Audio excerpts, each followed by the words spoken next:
Hello అండి. మనలో చాలామంది కనిపిస్తూ ఉంటుంది ఇంగ్లీష్ నేర్చుకుంటే బాగుంటుందని. కానీ ఎక్కడి నుండి స్టార్ట్ చేయాలో ఒక్కొక్కసారి అర్థం కాదు. అవునా?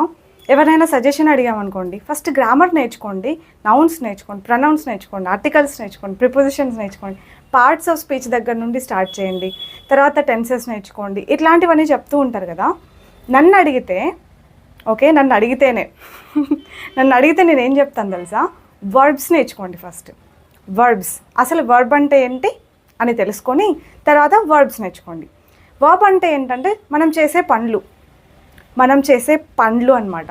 మనం లేస్తాం, తింటాం, పడుకుంటాం, వండుకుంటాం కదా, ఇట్లాంటి చాలా పనులు మనం చేస్తాం. వర్క్ చేస్తాం, పాటలు పాడతాం, పాటలు వింటాం, సినిమాలు చూస్తాం, టీచ్ చేస్తాం, నోట్ చేసుకుంటాం, వీడియోలు చూస్తాం. ఇవన్నీ మనం చేసే పనులు.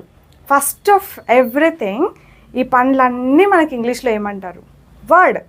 మీరేం సెంటెన్స్ ఫామ్ చేయక్కర్లేదు, ఆ వర్డ్ ఏంటి అనేది తెలియాలి. That is the first step. నన్ను అడిగితే that is the first step. ఏంటి? వర్బ్స్ని తెలుసుకోవడం అనమాట. ఎన్ని వర్బ్స్ రావాలి, ఇన్ని రావాలి అని పర్టికులర్గా కౌంట్ ఏం ఉండదు. మనం ఎన్ని మాటలు మాట్లాడతాం తెలుగులో అంటే చెప్తారా కౌంట్ చేసుకొని? ఇంపాసిబుల్ కదా. అట్లా ఇంగ్లీష్లో ఇన్ని వర్బ్స్ నేర్చుకుంటే ఇంగ్లీష్ వస్తుంది, ఇన్ని నేర్చుకుంటే కంఫర్టబుల్గా ఇట్లాంటిది ఏం ఉండదు. మాట్లాడే మాటలన్నింటినీ ఏమంటారు, అది చేసే పనులన్నింటినీ ఏమంటారు ఇంగ్లీష్లో అని మనం తెలుసుకుంటూ పోవాల్సిందే. యూట్యూబ్లో ఉంటాయి వీడియోస్, ఉంటాయి గూగుల్లో ఉంటాయి. గూగుల్కి వెళ్ళి డైలీ యూజ్డ్ వర్బ్స్ అని టైప్ చేయండి, 1000 వస్తాయి. అందులో 500 మినిమం నోట్ చేసుకోండి. 500 అంటే అమ్మో అన్నీ ఒక రోజులో రావుగా. అట్లీస్ట్ ఒక 100 మనం నేర్చుకుందాం అని స్టార్ట్ చేసిన తర్వాత ఒక 100 వర్బ్స్ మన దగ్గర ఉండాలి, మనకు తెలియాలి. 100 నాట్ అ బిగ్ నంబర్. మనకి ఇంగ్లీష్లో ఉన్న వర్బ్స్తో పోలిస్తే 100 అన్నది పెద్ద నంబర్ ఏం కాదు. So start from verbs. First ఎందుకు వర్బ్స్ నేర్చుకోవాలి అని అన్నానంటే, వర్బ్స్ ఒక్కటి తెలిస్తే మీకు సెంటెన్స్ ఫార్మేషన్ రాకపోయినా కూడా మీరు ఇంగ్లీష్ మాట్లాడడం మొదలు పెట్టచ్చు. వాట్? ఇంగ్లీష్ మాట్లాడడం మొదలు పెట్టచ్చా వర్బ్స్ ఒక్కటి తెలిస్తే? అంటే అవును, మాట్లాడవచ్చు. ఎలా తెలుసా? నిద్ర లేవు అని లేపాలి ఎవరినైనా. వేకప్. నిద్ర లేవడాన్ని వేకప్ అంటారని తెలిస్తే వేకప్ రా, వేకప్ అని చెప్పొచ్చు మనం పిల్లలకి. పడుకోపో అని చెప్పాలి. స్లీప్ రా, లోపలికి రా, కమ్. ఇన్ కూడా రాదు, మనకు అవసరం లేదు. కమ్, ఎల్లు, గో. ఏదైనా ఇచ్చి తిను, తీసుకో, తిను, ఈట్. చాలు. మాట్లాడుతున్నారా లేదా ఇంగ్లీష్? స్టార్ట్ చేశారా లేదా? That's it.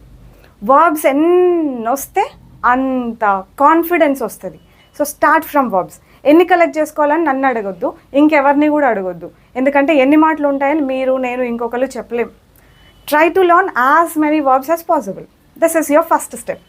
And then your second step is to learn pronouns. Nouns కదా, nouns, pronouns, article, preposition. How my goodness, ఆపేసేయండి ఫస్ట్ ఆ సిరీస్, ఆపేసేయండి. ఓకేనా? నౌన్ తెలియకపోయినా, నౌన్ అంటే ఏంటి అని తెలియకపోయినా మనం ఇంగ్లీష్ మాట్లాడవచ్చు. మళ్ళీ ప్రూవ్ చేయమంటారా? ప్రొనౌన్స్ చాలా ఇంపార్టెంట్ అనమాట. నేను తింటాను అనడం మీకు వచ్చు కదా, ఈట్ అని. నేను తింటాను, ఐ ఈట్. నువ్వు వెళ్ళు అని చెప్పాలి. వెళ్ళడాన్ని గో అంటారని మీకు తెలుసు కదా, యూ గో అని చెప్పాలి. అప్పుడు మనం ఏం మాట్లాడుతున్నాం? వర్బ్స్ తర్వాత మనకు తెలియాల్సింది ఏంటి? ప్రొనౌన్స్ అంటే ఏంటి? నేను, నువ్వు, ఆమె, అతను, వాళ్ళు, వీళ్ళు అని చెప్పడం అనమాట. అని చెప్పడానికి యూజ్ చేసే ఆ పదాలని ప్రొనౌన్స్ అంటాం. ఇది నేను బేసిక్ వాళ్ళని దృష్టిలో పెట్టుకోను. అంటే ఎక్కడి నుండి స్టార్ట్ చేయాలిరా బాబు అని బుర్ర గోక్కుంటూ ఉంటారు చూసారా, బుర్ర బద్దలేస్తుంది చూసారా, అట్లాంటి వాళ్ళ కోసం చేస్తున్నాను. మీకు ఇవన్నీ వచ్చు అనుకుంటే మీరు ఏం చేస్తారంటే పాపం అట్లాంటి వాళ్ళకి హెల్ప్ చేయండి షేర్ చేసి. సో ప్రొనౌన్స్ అంటే గుర్తు పెట్టుకోక్కర్లేదు, ప్రొనౌన్స్ ఏంటి ఆ లిస్ట్లో అని తెలిస్తే చాలు. Okay?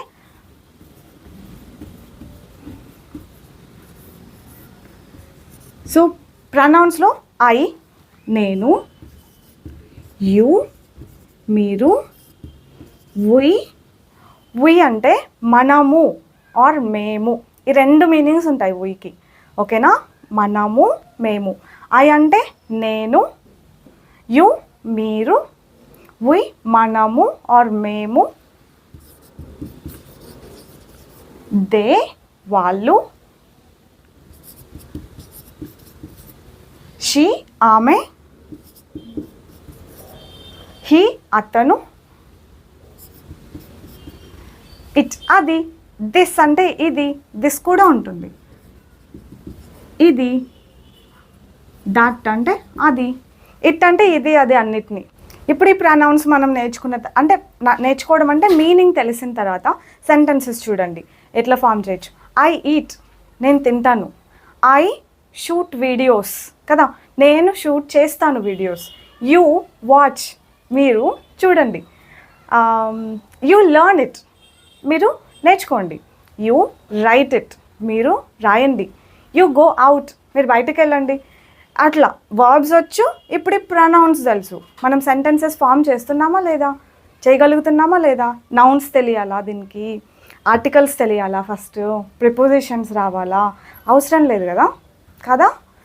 Learn pronounce after verbs, ఓకేనా, క్లియర్గా. ఈ ప్రొనౌన్స్కి మీనింగ్ నన్ను అనే కాదు, నాకు అన్న మీనింగ్ కూడా వస్తుంది. ఐ నో, నో అంటే KNOW, నో అంటే తెలుసు అన్నది మీరు నేర్చుకొని ఉంటారు వర్బ్స్లో. సో ఐ నో, నాకు తెలుసు. You tell me, tell, you tell me అనేది కూడా మీకు రాదు, ఓకే వదిలేసేయండి. యూ టెల్, నువ్వు చెప్పు.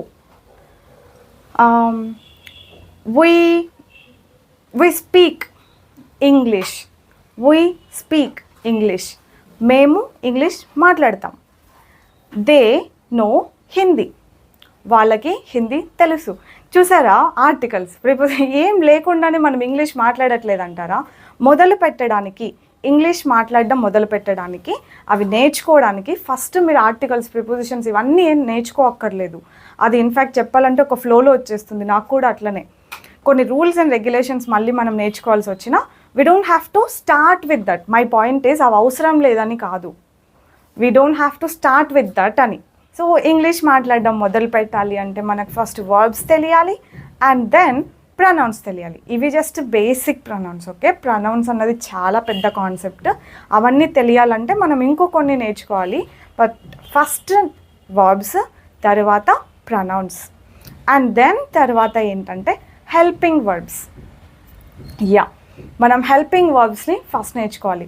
టెన్సెస్ అన్నాం అనుకోండి, టెన్సెస్ అంటే మళ్ళీ oh my God present, past, future మాత్రమే కాదు, దాంట్లో మళ్ళీ 4 ఉన్నాయా ఒక్కొక్క దాంట్లో. అవన్నిటినీ అర్థం చేసుకోవడానికి ట్రై చేస్తాం, అమ్మో ఇవేంటి అని. బట్ అవన్నీ లేకుండా వాటిల్లో ఏముంటాయి తెలుసా, టెన్సెస్లో ఏముంటుంది తెలుసా, మళ్ళీ అగైన్ హెల్పింగ్ వర్బ్సే. కావాలంటే అర్థం చేసుకోవడానికి ట్రై చేయండి.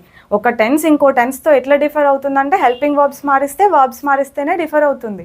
So we don't have to use the word tense, అందులో 12 ఉంటాయి, ప్రజెంట్ పర్ఫెక్ట్, పాస్ట్, ఇవన్నీ అవసరం లేదు. అవసరం లేకుండా డైరెక్ట్గా హెల్పింగ్ వర్బ్స్ నేర్చుకోండి. Helping verbs usage, first helping verbs అంటే ఏంటి తెలుసుకొని ఆ తర్వాత ఒక్కొక్క హెల్పింగ్ వర్బ్ ఎట్లా యూజ్ చేస్తాం అని తెలుసుకుంటే ఇంకా బేసిక్స్లో మనకు తిరుగులేదు. ట్రస్ట్ మీ, బేసిక్ ఇంగ్లీష్ అంతా హెల్పింగ్ వర్బ్స్లోనే ఉంటుంది. ప్రిపోజిషన్స్, ఆర్టికల్స్ ఒక ఫ్లోలో నేర్చుకుంటూ పోదాం, కానీ helping verbs, pronouns, that's it. English వచ్చేస్తుంది, మాట్లాడడం వచ్చేస్తుంది, బేసిక్ ఇంగ్లీష్. నేనంటే మొత్తం ఇంగ్లీష్ వస్తుంది అట్లా మొత్తం ఇంగ్లీష్ ఇన్నేళ్ళ నుంచి నేర్చుకుంటున్నాను, నాకే రాలే. ఇంకా ఇప్పుడిప్పుడే మొదలు పెడదాం అనుకుంటున్న వాళ్ళకి మీకు మొత్తం బేసిక్ ఇంగ్లీష్ అంతా వచ్చేస్తుందన్న ఆ మాట నేను చెప్పలేను, మీకే కదా ఎవరికి చెప్పలేదు ఇంతవరకు. బేసిక్ ఇంగ్లీష్ వరకు అయితే నేర్చుకోగలుగుతాం. నేను ఇప్పుడు చెప్పిన 3 స్టెప్స్ మీరు ఫాలో అయితే ఏంటి, ఫస్ట్ వర్బ్స్ నేర్చుకోవాలి, తర్వాత ప్రొనౌన్స్ నేర్చుకోవాలి, ఆ తర్వాత హెల్పింగ్ వర్బ్స్ నేర్చుకోవాలి. ఇవన్నీ నేర్చుకుంటే బేసిక్స్ రాదంటారా, అనగలరా, నన్ను కంటిన్యూ చేయమంటారా? If you want seriously learn from the beginning, or English వద్దులేండి తెలుగులోనే చెప్తా, బికాజ్ ఐఎమ్ మేకింగ్ ఇట్. నేను ఈ వీడియో చేస్తున్నదే బేసిక్ రాని వాళ్ళ కోసం. So there is no point in speaking in ఇంగ్లీష్లో మాట్లాడడంలో అర్థమే లేదు. సరే, బేసిక్ నుంచి నేర్చుకుందాం అనుకుంటున్న వాళ్ళు, అలాగే వీళ్ళకి అవసరం అనుకున్న వాళ్ళు దయచేసి షేర్ చేయండి కదా వాళ్ళతో పాటు. అట్లాంటి వాళ్ళు ఒక 1 వీక్ నేను వెయిట్ చేస్తా, ఎలాగో దసరా ఉంది కదా, ఆ హాలిడేస్ తర్వాత నేను స్టార్ట్ చేయడానికి ట్రై చేస్తా. If you all want to learn, let me know in the comment section how many of you want to learn. కొంతమంది టార్గెట్లు ఇస్తున్నారు యాక్చువల్గా. ఇన్ని లైక్లు వేస్తే, ఇన్ని కామెంట్లు వేస్తే నేను స్టార్ట్ చేస్తా, అది చేస్తా, ఇది అవన్నీ అక్కర్లేదు. కానీ నాకు చేయాలనిపిస్తే చేస్తా, మీరు చెప్పాలనిపిస్తే చెప్పండి. ఓకేనా? బాయ్.